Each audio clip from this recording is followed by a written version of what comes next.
Olá, muito boa noite. Começa agora o Consultor AgroMais. É hora de dar uma conferida no comportamento, no fechamento, na verdade, dos mercados agrícolas e financeiros nesta terça-feira. É um dia menos agitado que o de ontem. Ontem tivemos alguns saltos de preço em alguns mercados importantes. Hoje o clima um pouco mais ameno, mas não muito. A gente vai ver daqui a pouquinho que tivemos oscilações importantes também nessa terça-feira nos preços das principais commodities e outras novidades que a gente vai discorrer aqui no nosso programa que está começando agora. Temos também uma entrevistada especial aqui, Lígia Reise, para comentar, a consultora de gerenciamento de risco da Stonex, vai comentar aqui as tendências do mercado de açúcar, de etanol, extremamente importante aqui para o nosso agronegócio nesse setor. Bom, a gente começa o programa de hoje, inicialmente, conferindo os indicadores do mercado financeiro.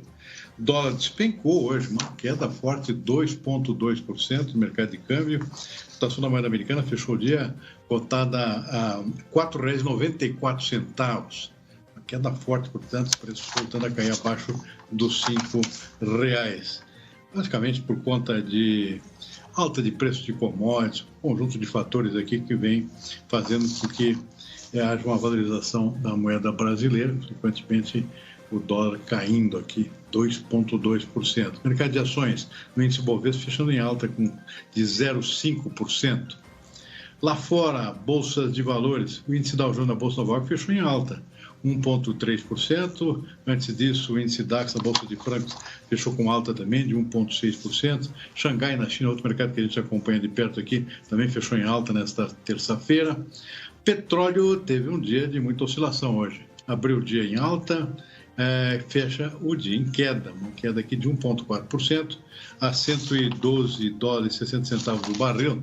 Petróleo tipo Brent, que é a referência para o nosso aqui da Petrobras e para o mercado internacional como um todo.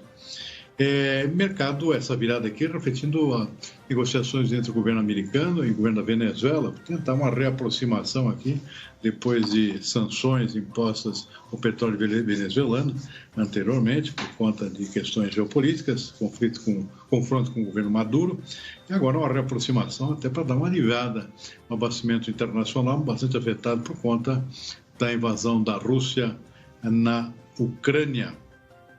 O que mais que nós temos aqui? Bom, mercado de commodities agrícolas. Vamos lá, vamos ver por partes aqui, começando pela Bolsa de Chicago. Soja fechou o dia com alta hoje, 1,1%. Mercado aqui avaliando aqui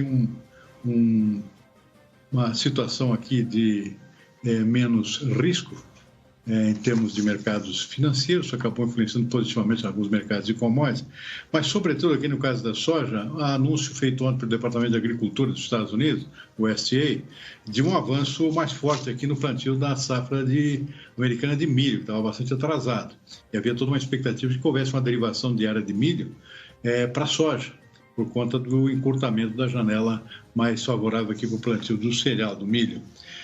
Como houve um avanço bom, embora continue atrasado, um bom avanço, essa perspectiva agora ficou um pouco afastada, portanto, soja acabou refletindo isso com alta e o milho com queda. Milho, portanto, aqui, com dia de realização de lucros, até por conta desse avanço forte do plantio, portanto, um dia de queda para o cereal hoje de 0,7%, depois de uma forte alta no dia de ontem. Então, foi dia de realização de lucros, na verdade. E o trigo, que deu um salto ontem, quase 6%, voltou a subir hoje, 2,2%, não é pouca coisa. Os preços estão lá nas alturas, refletindo ainda a preocupação com o suprimento global. Ontem foi a questão da Índia, a Índia que suspendeu suas exportações de trigo, ela que é o segundo maior produtor mundial do cereal, suspendeu por conta de seca, afetando lá a produção de trigo indiana, seca e altíssimas temperaturas, já tem quebra de safra lá, e, portanto, a Índia, para garantir o seu suprimento interno, suspendeu as exportações e o preço do trigo já estava nas alturas, explodiu no dia de ontem. Ele já estava nas alturas por conta lá da crise da Ucrânia, né? Então, mais uma alta hoje, 2,2%. Situação das lavouras americanas não está boa também. Ontem saiu aquele relatório do USDA apontando aqui safra americana de baixa qualidade em termos de produtividade também. O plantio da safra de primavera está atrasado, é um outro fator. Quer dizer, problema na safra de inverno e plantio atrasado na safra de verão, na safra de primavera dos Estados Unidos. Então, fez com que o trigo subisse hoje no mercado de Chicago. O arroz sofreu uma correção forte hoje, depois de fortes altas nos últimos dias, fechou tombo aqui de 5,2%, arroz em casca na Bolsa de Chicago. O que mais? Vamos para a Bolsa de Nova York aqui, destaque para o café, voltou a subir hoje. Ontem deu um salto, subiu 5,2% o arábica, por conta de temores com os efeitos das geadas que estão para chegar aqui na região sudeste essa semana, que podem causar prejuízo aos cafezais, especialmente do arábica. E hoje voltou a subir, um pouco menos que ontem, mas continuou subindo hoje por conta dessas apreensões com as geadas. Algodão subiu bastante ontem, teve um dia de correção hoje. O plantio nos Estados Unidos avançou, acima até da expectativa dos analistas, portanto foi um fator baixista para o preço do algodão hoje em Nova York, com queda de 1,5%. Café robusta subiu hoje também, acompanhou o arábica, 0,8%. Açúcar subiu 1,6%, contrato de referência que a gente utiliza aqui, basicamente por preocupações com o clima aqui no Brasil, refletiu também a altos e baixos do petróleo no dia de hoje, e, no princípio, aqui preocupações também com o suprimento decorrente aqui do Brasil, mas é um assunto que a gente vai analisar com mais profundidade na nossa entrevista especial de hoje, daqui a pouquinho. O que mais? Para finalizar, temos ainda o suco de laranja. O suco de laranja fechou em queda hoje, 0,1% em Chicago, em Nova York, perdão. Cacau subiu, 0,3%. Boi gordo na B3 voltou a cair hoje. O mercado físico também continua uma pressão muito forte aqui. Os frigoríficos estão com escalas folgadas.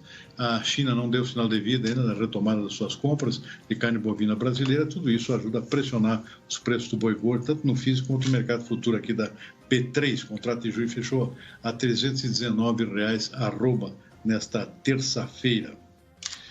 Muito bem, bom, vamos em frente com o nosso consultor AgroMais de hoje, como eu já anunciei, hora da nossa entrevista ao vivo. Eu tenho a satisfação de receber aqui no nosso programa, para essa entrevista, a Lígia Reise, que é consultora em gerenciamento de risco da Stonex, especialista no mercado de açúcar e etanol. Lígia, seja muito bem-vindo, muito boa noite. Muito obrigado por estar de volta ao nosso programa depois de algum tempo. Bom, assunto não falta.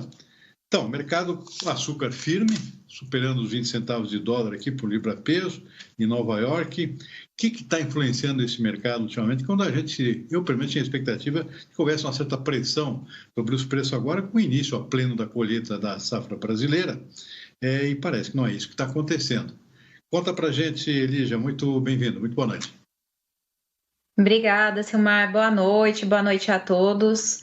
Realmente, a gente está vendo esse movimento de alta do açúcar no momento que a nossa safra aqui do Centro-Sul está ganhando força, né? E aí a gente consegue elencar uma série de fatores que está por trás dessa movimentação.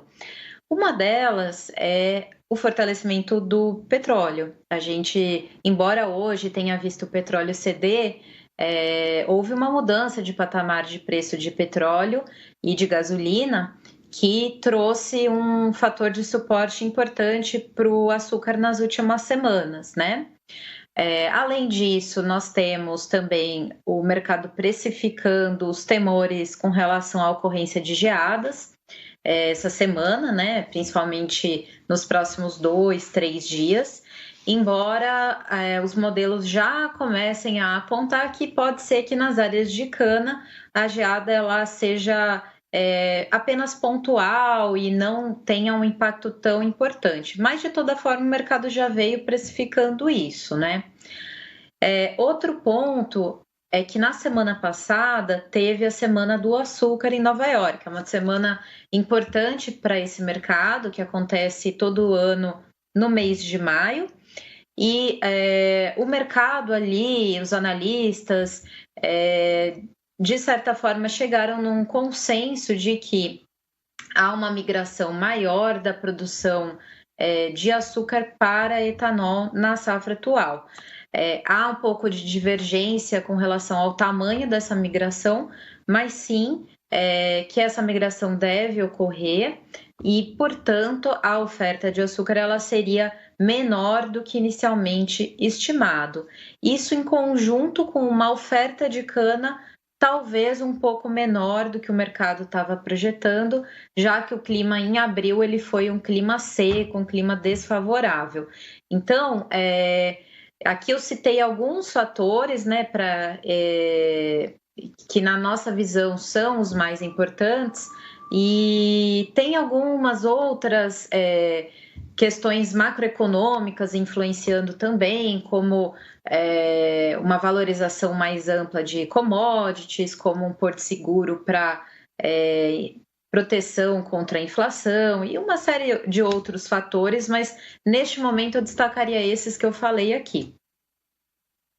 A gente falar um pouco mais de tendências de mercado, vamos voltar um pouquinho para a nossa própria safra aqui. Parece que começou meio devagar, né, em primeiro lugar. Em segundo lugar, parece que a produtividade não está correspondendo. Você acha que vai ter que haver alguma revisão para baixo em termos de estimativa de produção? Qual é o cenário que você está vendo hoje, por exemplo? Bom, abril de fato foi um mês mais seco do que o esperado, do que a média. Mas ainda é um pouco cedo, na minha visão, para falar em redução com relação ao que estava sendo projetado. A gente vai ter que esperar pelo menos mais um mês para ter um pouco mais de assertividade para falar na safra reduzindo. O ATR, né, que é o rendimento industrial da cana, ele de fato ele está baixo, ele está vindo abaixo do ano passado, e é um reflexo do início tardio da safra em decorrência uma maturação tardia da cana por todos os problemas climáticos que nós tivemos no ano passado. A tendência é que esse ATR ele aumente com o passar das quinzenas. É claro que não vai ser uma safra cheia, a gente tem ainda um canavial com muitas falhas, um canavial que sofreu não só a seca, mas 3 geadas fortes no ano passado. Isso vai ser refletido nos números que a gente vai ter esse ano. Porém, falar de uma safra menor do que a gente estava projetando, a gente tem que esperar um pouquinho mais para ver. Mas, sem dúvida, a gente está com o alerta ligado e acompanhando muito de perto a possibilidade das geadas, né? Se vier geada de fato, aí a gente pode ter um problema de safra mais grave, né? E a safra não se recuperando de fato como se imaginava. Em termos de moagem, como é que você está prevendo o mix aí de produção? Mais cana, mais etanol? Como é que está esse cenário de cada um desses produtos aqui em termos de decisões das indústrias? Uhum. Então, a expectativa é de que nós tenhamos uma safra mais etanoleira do que foi no ano passado, né? Um mix que vai ficar abaixo dos 45%. Agora, o quanto dessa migração vai ocorrer ainda vai depender muito do preço do petróleo, do dólar, né? Eu acho que nesse momento, quando a gente compara a remuneração do etanol com o açúcar, o etanol ele ainda está levando uma leve vantagem em relação ao açúcar.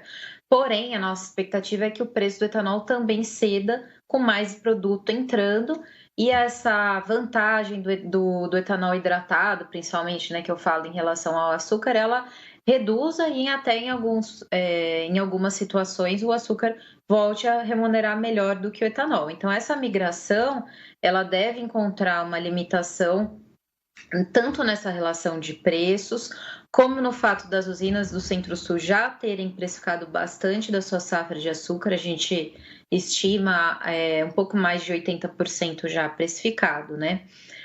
Se a gente tiver uma situação de remuneração do etanol se mantendo muito acima do açúcar, aí pode ser que a gente tenha uma situação de washouts, né, de cancelamentos de contrato de açúcar ganhando força.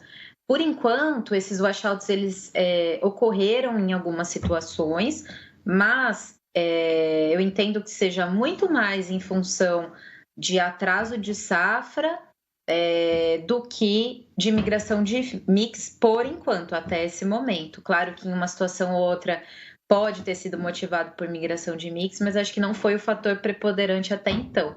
E daqui para frente vai depender muito dessa relação de preços e da política da Petrobras, que tem segurado os reajustes da gasolina e vai ficar muito em cima desses repasses, né? Se vai continuar com o preço um pouco defasado em relação ao mercado internacional ou não, né?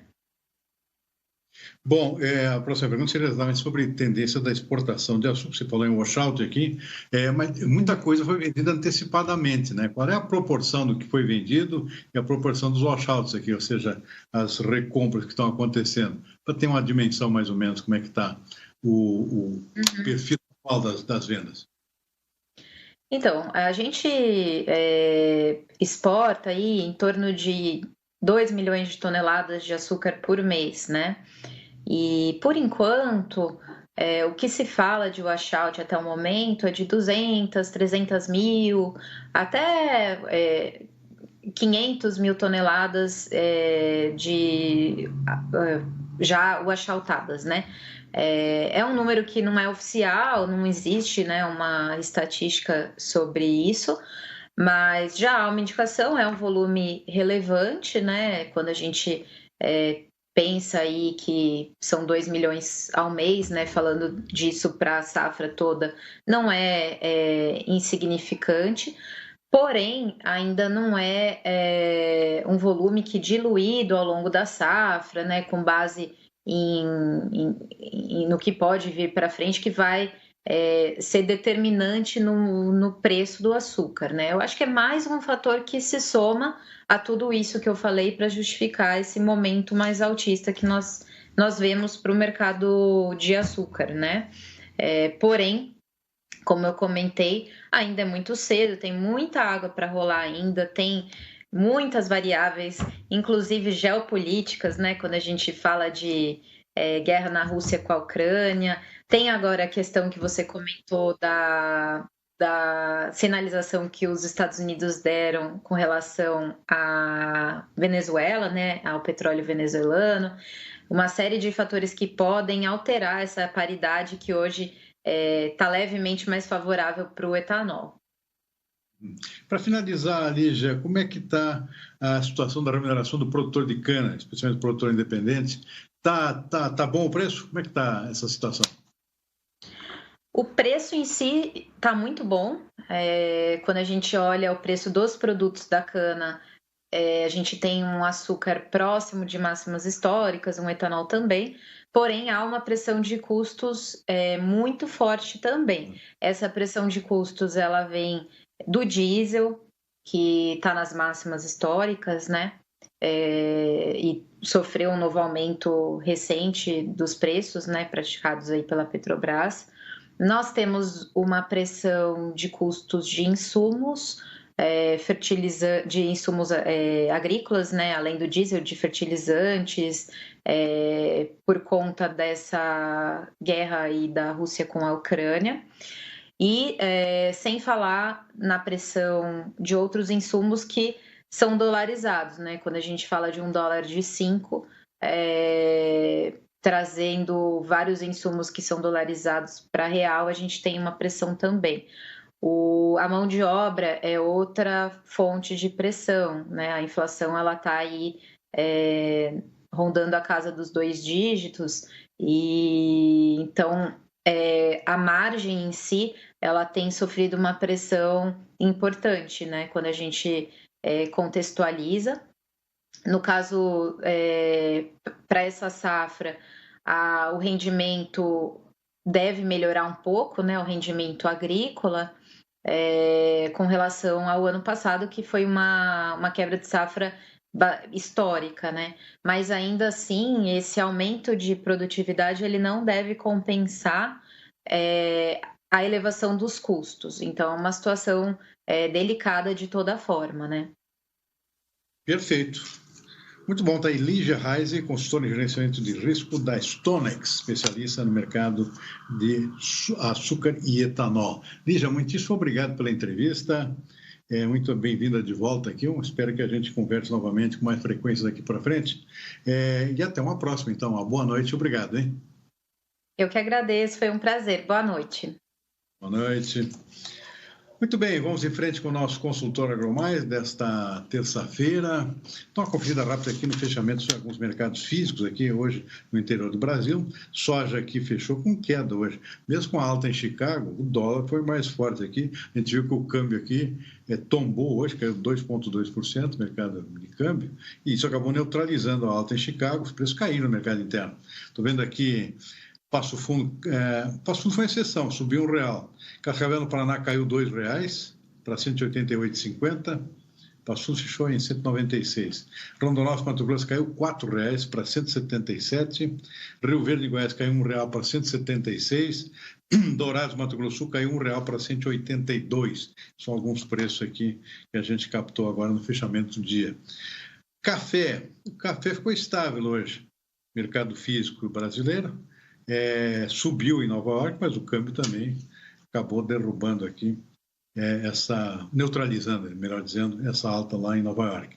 O Arábica fechou o dia a 1.310 no sul de Minas, 1.315 no Cerrado Mineiro.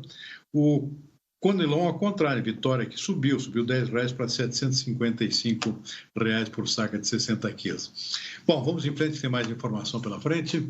A CNA, Confederação da Agricultura e Pecuária do Brasil, entregou hoje as propostas do setor agropecuário brasileiro para contribuir com o governo na construção do Plano Agrícola e Pecuário para a próxima temporada. Existe uma grande expectativa com relação a esse plano, para ver se vamos ter dinheiro suficiente para financiar a próxima safra, cujo custo subiu bastante. Vamos ver.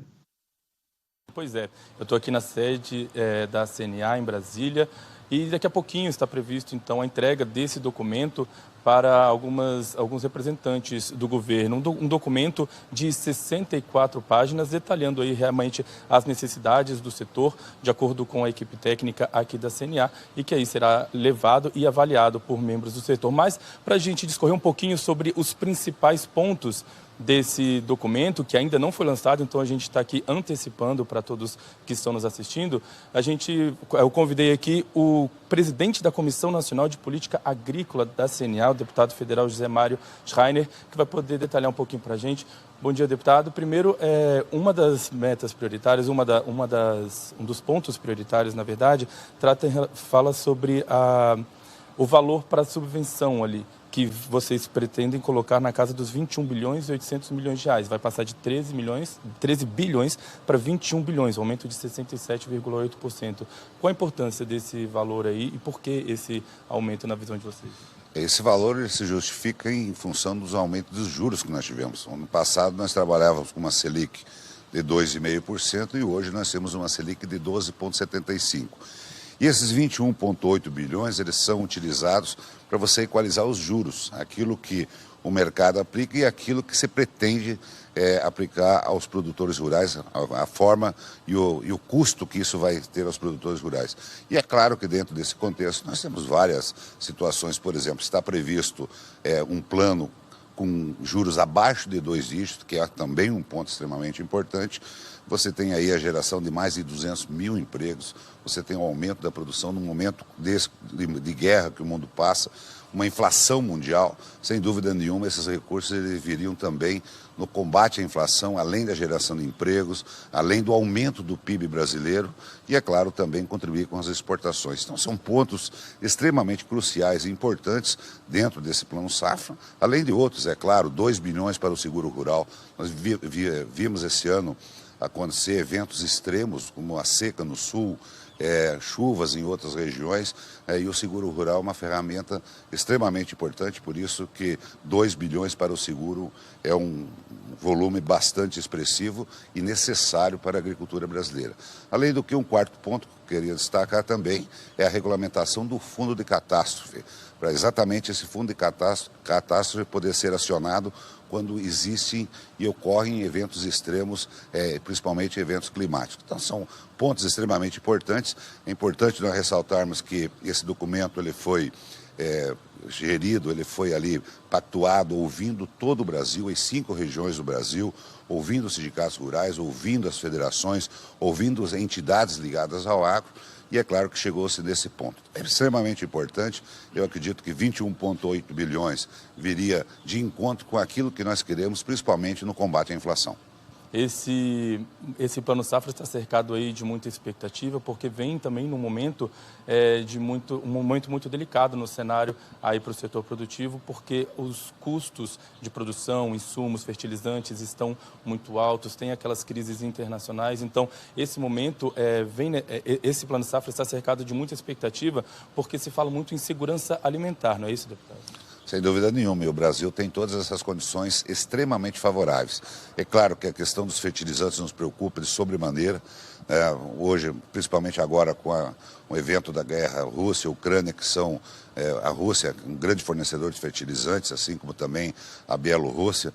Agora, é claro que a questão da segurança alimentar ela é uma preocupação nossa do Brasil e do mundo todo. E é importante nós ressaltarmos que o Brasil tem todas as condições de ajudar e principalmente de nós estarmos entrando nesse embate que é a questão da segurança alimentar, tão importante para todas as nações do mundo, e é claro que nós, do Brasil, podemos ser protagonistas nesse processo. Agora, é importante nós termos a noção exata de que esse Plano Safra ele é extremamente necessário para que a gente possa enfrentar tudo isso. O campo está pronto, precisamos agora o combustível para que as coisas possam andar.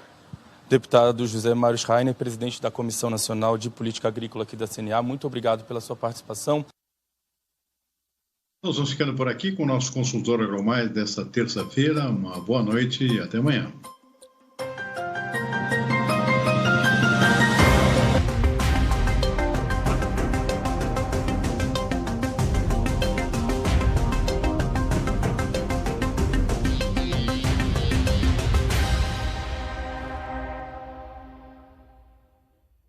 Consultor AgroMais. Oferecimento